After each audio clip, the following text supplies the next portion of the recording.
Welcome everyone. It's the Texas Values Radio Show. We're happy you're joining us today. I'm Jonathan Covey. I'm the Policy Director for Texas Values, filling in for Jonathan Sines this week on the Texas Values Report. And we have a very special guest today we're going to visit with, but before we get to him, just as a reminder, you can catch us every week on this station, KTXW 1120 The Bridge, or you can watch us on demand on iHeartRadio, Facebook, Spotify, YouTube, all of your favorite live streaming platforms. Also, if you want to find more about anything we've talked about, we're going to have tons of great information on our website at txvalues.org. We always put breaking news and information there, as well as if you want to get our text alerts, you can text TX Values to 797979. Our guest today is Representative and Dr. Tom Oliverson of Texas 130th District, I think in the Northwest Harris County area. And Dr. Oliverson is a good friend of the organization. He was instrumental in passing protections for children against surgical and chemical interventions for transitioning purposes last session. And he's joined us on the show before. Dr. Oliverson, welcome to the Texas Values Report. Thanks, Jonathan. It's a pleasure to be with you. Absolutely. Well, we are honored, and we wanted to talk about a couple of things today. We'll come back to this, but the Supreme Court yesterday just heard oral arguments in the Skrmetti case, and there was a rally in front of the Supreme Court building in support of Tennessee's law to protect children from gender mutilation. And obviously there's a lot to unpack there. I want to talk a little bit about some of the things that we heard there, but even more looking into the future than that, of course, we have in a couple of days coming up the caucus meeting for the House GOP. I'm going to be talking and taking votes on the caucus's selection for a new speaker. Give us a little bit. You're going to be running that meeting, am I correct? That's correct. Actually, Jonathan, I'm the caucus chair, and the caucus chair is going to preside over this meeting. So tell us It a little is bit about that. yeah, so it was put into place in 2017 after the disastrous special session we had in 2017 when conservative legislation was killed repeatedly by Speaker Strauss. I think the straw that broke the camel's back was when conservatives, including myself, essentially agreed to play nice in order to get a bill by Senator Tan Parker, who was our caucus chair at the time, that would have put a constitutional cap on spending increases. After we had agreed to that, the speaker and his allies went to the back mic and killed that on a point of order after they got what they want. And so, it was game over, and we put a process into place that would prohibit, prevent, and severely limit the ability of an incumbent speaker on a tyrannical quest to maintain power from being able to coerce and intimidate members into supporting them for fear of retribution and such. So that's how that process came about. And I think the backstory is important because for two reasons. Number one, as soon as the caucus adopted that process, two things happened. Now Senator Phil King filed to run for speaker, and Joe Strauss announced his retirement. So even before we had a chance to implement the process, it was clear that the tyrannical reign type high pressure cooker stuff was over. But the second reason I think that it's important is because I get a lot of questions from folks out in the world. We just went through a Senate Majority Leader picking process, and there was some concern that Senator Cornyn and Senator Cruz and others, we didn't know how they were going to vote, right? It was a secret Right. ballot. And we have that same process for the House speaker selection process. And the reason that it's there is precisely because of what I was just talking about. You cannot allow an incumbent speaker who is willing to do anything and promise anything and go to any lengths, whether ethical or unethical, to hold on to power from being able to threaten, intimidate, coerce, or reward, quite frankly, people who vote in a certain way, either for or against them. So that's why the secret ballot process is important. So I just highlight that.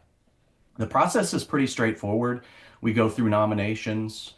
We go through a series of ballots. The minimum threshold on the first two ballots is a two-thirds majority of members present and voting. The present and voting is critical language that was put into the process to prevent people from getting up and walking out of the room and trying to break the process. You cannot break the process once it starts. We will keep going until the white smoke blows, as they say, out the chimney. And so it just keeps going until we have a victor. It's two-thirds. If nobody can get two-thirds after two ballots, it drops to 60% threshold or three-fifths. And that is the lowest threshold by which somebody can be nominated, Republican caucus nominee for Speaker. Both our bylaws as well as the party platform require us to go to the House floor and vote on opening day for the nominee chosen in caucus. And so, that is obviously incumbent on every member to respect and recognize that process. And so hopefully they will do that. I have a feeling that there'll be a lot of folks there that will be wanting to make sure that they do that from grassroots land. And I hope that some of your listeners will be there. And if they are, I hope they'll stop by my office and say hi. Now, But that's the process on Saturday. how does it work if caucus members don't vote for the selected person? What is there any repercussions for that, or how does that work? Yeah, so the caucus actually can't really take any action other than there is a process by which two-thirds of the caucus can vote to remove somebody from the caucus, essentially. But there's not a specific punishment for refusing to follow that process. However, I think it would be very risky at this point, I would think, as a Republican, in view of these massive Republican wins, both at the federal and state level, to decide to walk the plank with a speaker who had made a deal with a bunch of Democrats and essentially had, greater than three-quarters of support, maybe as high as 80% support coming from the minority party. Right. I mean, that's one way to go, but I certainly think that that's your political consultant might refer to that as a career limiting move. Right. Right. Now, at Texas Values, we do a lot at the Capitol. A lot of affirmative legislation, as you know, but also or we spend a great deal of time actually, sort of stopping or swatting down bad legislation that sneaks through in certain committees, and this closely ties in with the Democratic chairs issue that the grassroots has talked about and has come up in legislative priorities for the party and so forth. So, can you tell me a little bit about that? I mean, obviously, Yeah. you have if you have a moderate speaker who gets elected by a majority of Democrat support, then you end up with Democrat chairs as well. Well, right, and that's right. And so I think clearly I can say confidently that the vast, vast majority of Republican House members, even if they're not, sort of revealing who they're voting for or who their ideal speaker candidate is, in that list of qualifications is certainly don't appoint Democrat chairs. I do believe at this point as the caucus chair that the vast majority of Republican House members have gotten the message loud and clear. They are not prepared to go on the House floor and back somebody who's going to try to do a deal with the minority party, as Joe Strauss did. There might be a handful. I don't think there's enough. And I really believe that the majority of us are firmly committed to honoring that legislative priority and making sure that that happens. So, but yes, you're right that it only takes 76 votes on day one to win the nomination for speaker, and you have 62 Democrats now. Right. I will say this: yesterday, the House Democrat caucus met and they caucused and they selected Gene Wu as their leader for next session, their caucus leader. He is not, I would think, seen necessarily as somebody who's um, he's never been a committee chair as a Democrat. I don't think I know for a fact, having talked to some of them, that the more progressive Democrats aren't as interested in having committee chairmanships as they are interested in having the ability to, fight to the best of their ability on policy and try Right. to get policy wins and things like that. They're very concerned about school choice passing. And so I actually think that if, especially now that Jean is the caucus chair for them, if you have somebody that goes to the House floor with all the Democrats as a Republican, what that tells you and tells everybody in Texas is that that individual has made a deal to kill school choice. Yeah. I don't think it's about Democrat chairs anymore. Well, and that brings up some interesting points as well. Where do you think the minority party is sort of at in terms of coalescing behind a person as well? Because it seems like they're sort of fractured in who they're wanting to support. They are. They are. They really are, Jonathan. So there is a group of, I would say, more moderate Democrats that have benefited from positions of authority and power under Dade Phelan and under other speakers and predecessors. And there are a group of Democrats, interestingly enough, I would say the majority of their caucus is farther to the left, doesn't benefit literally from anything, and yet is told to sit quietly at their desks and not interfere with the legislative process so that a handful of their members can get, special perks and privileges and treatment and stuff like that. And I think, and I'm saying this having heard this from several more progressive rank and file members of the Democrat caucus who just feel like, you know, essentially the whole caucus is held hostage by a handful of folks who are getting benefit and the rest of them are Right. not. So I do think that they're very fractured right now. But the fact that they just moved to the left, and I don't think anyone would dispute the fact that picking Gene Wu over Trey Martinez Fisher was a slide to the left Right. in terms of their strategy and their priorities and probably their direction for next session. I think that's a clear indication of where they're at as a group. Absolutely. That's very interesting. Well, we may come back to that and talk a little bit more about it, but I wanted to talk a little bit about the case that took place at the U.S. Supreme Court yesterday. We mentioned is the Tennessee law to protect children from chemical and procedural interventions for transitioning. And you were the author of the Texas law, the House author of the Texas law that protects children. Can you give me a little bit of a rundown first, sort of, what's the similarity with the Tennessee law and what effect might it have on, our law here in Texas?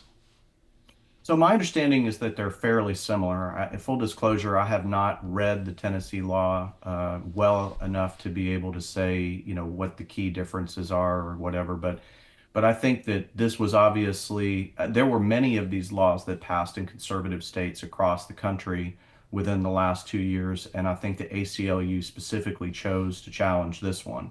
Right. They could have challenged our law, but they chose not to. And so this is the one that's making its way through the process. Um, I listened a little bit to the arguments. I would point out also that there was a very good article written. I don't, there's a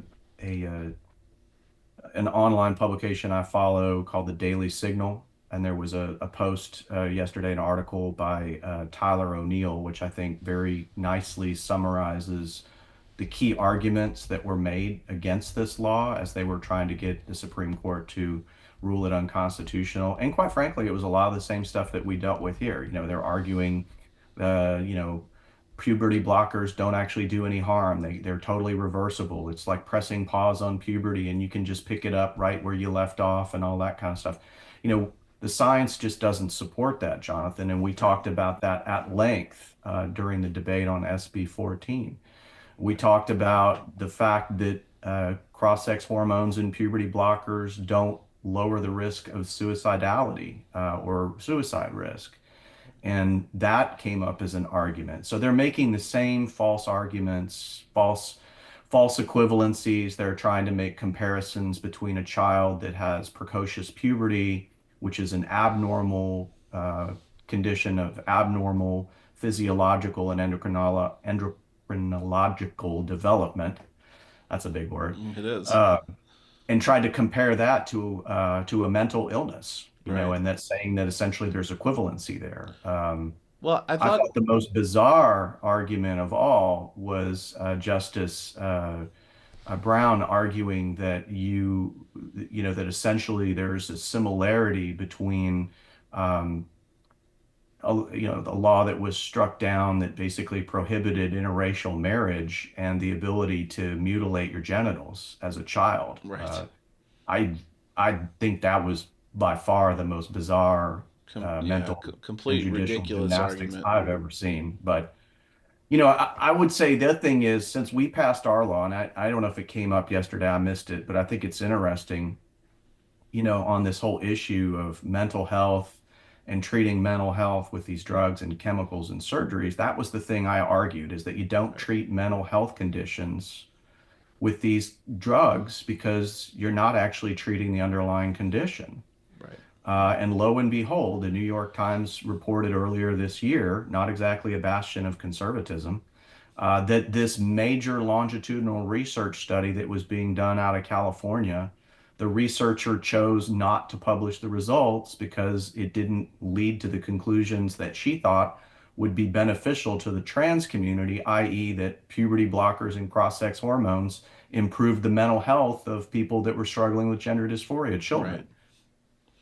Yeah, Shocker, it was right? very interesting because I remember when you put this out on Twitter, now X, the cast review that came out, and that came up in the oral arguments as well quite frequently. They were talking about it, of course, a study over in the UK, but the Tennessee Solicitor General, his argument was basically that the law is it's simply a medical regulation, right? And it does That's not right. distinguish based upon sex. And I know you argued that for the Texas law as well, and also that came up during because the Texas gender modification law has gone to court as well. It came up at the Texas Supreme Court, and the Texas Supreme Court decided yes, actually it doesn't distinguish based on sex. It is a medical regulation, and the state has the ability to do that.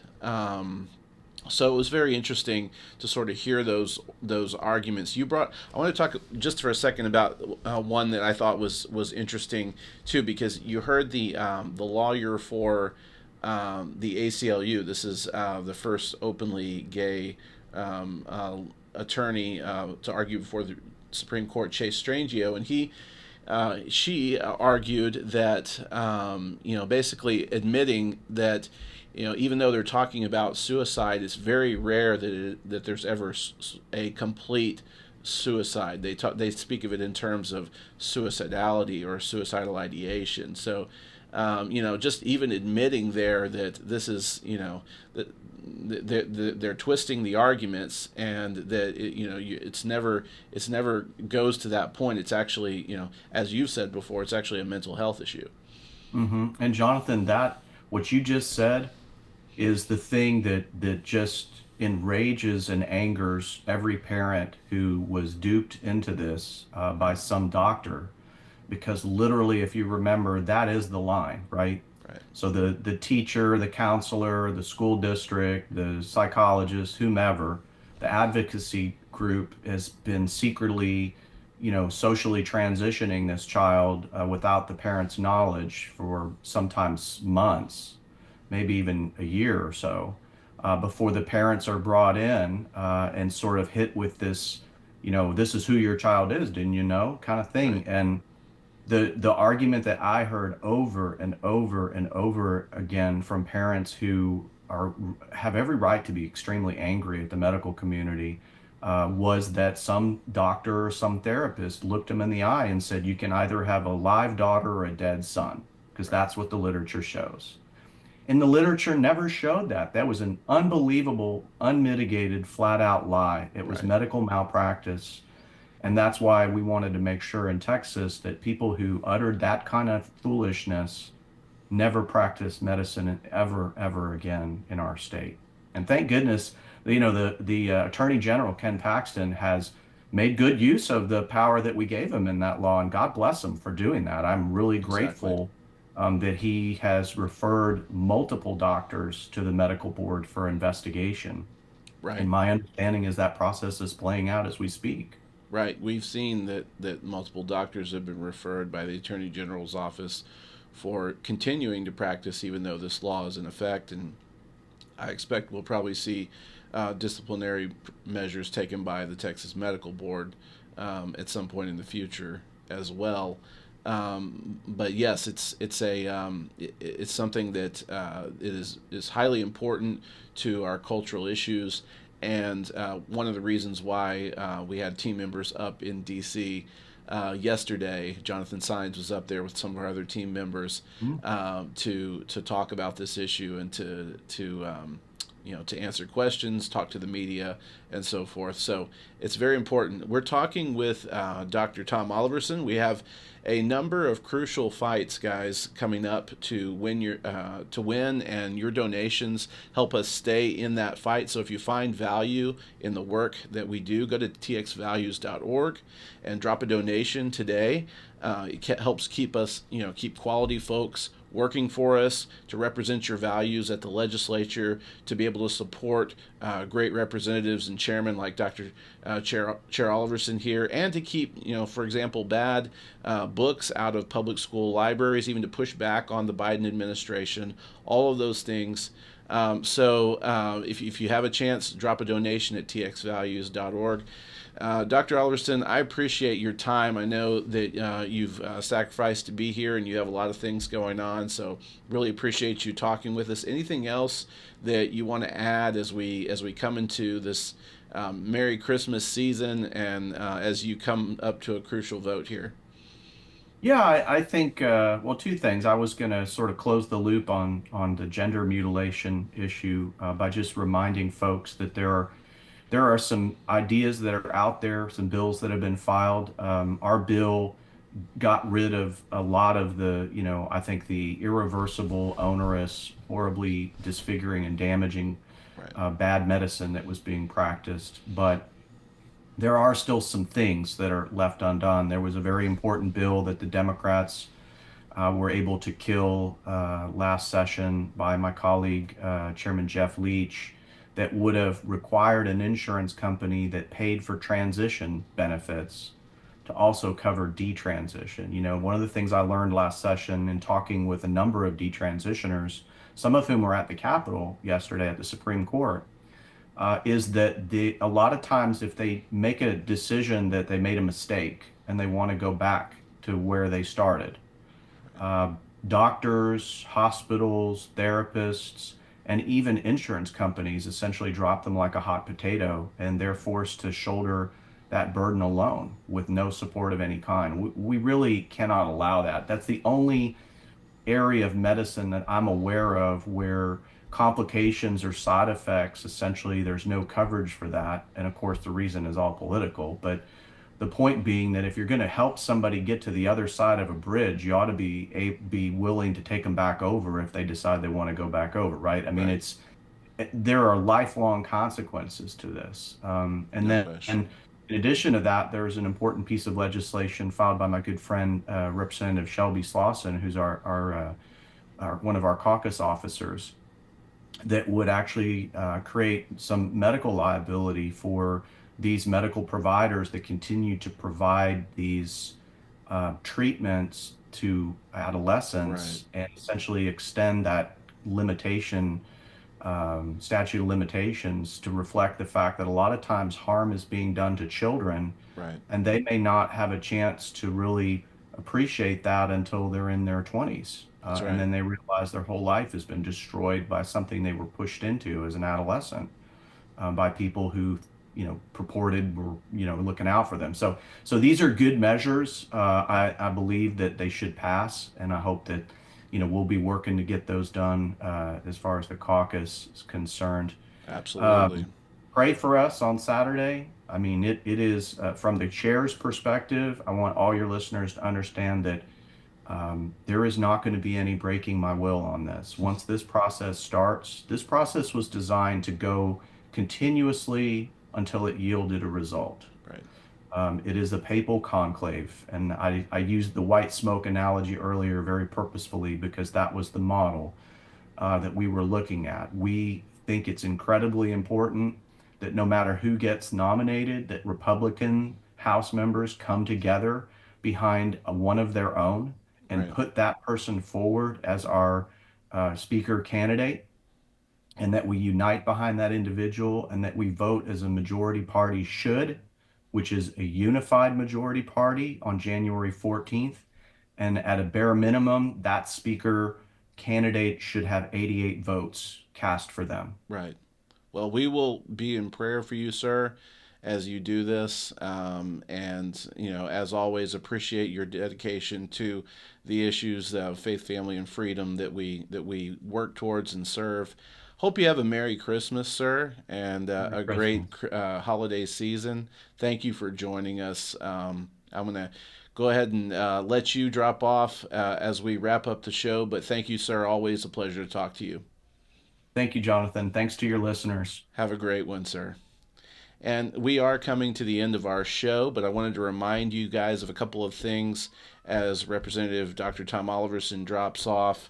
We have a Fort Worth event coming up on December 7th. This is going to be at the Mexican Inn Cafe in Fort Worth, 1400 Airport Freeway in Bedford. It starts at 11:30, so don't forget about that. And then we have a couple of Houston events coming up as well. One dinner reception is going to be with Riley Gaines on December 8th at the Grace Woodlands Church with Pastor Steve Riggle. Don't forget about that. And then Houston Christmas Lunch and Learn. This is going to be at Maggiano's Little Italy in the Houston area, 2019 Post Oak Road. And this is going to be on December 18th. Starting at 11 o'clock. So you don't want to miss, if you're in these areas, you don't want to miss these special presentations, special events. We hope you can make it. And you can get more information on our website at txvalues.org. We want to thank our faithful listeners and supporters. As we always say, government belongs to those who show up, and our team will always show up for you on the ground at the legislature and for all conservative social issues. This is Jonathan Covey. I'm inviting you back here next time as we continue to lay down a vision for the next conservative generation. Thanks, guys.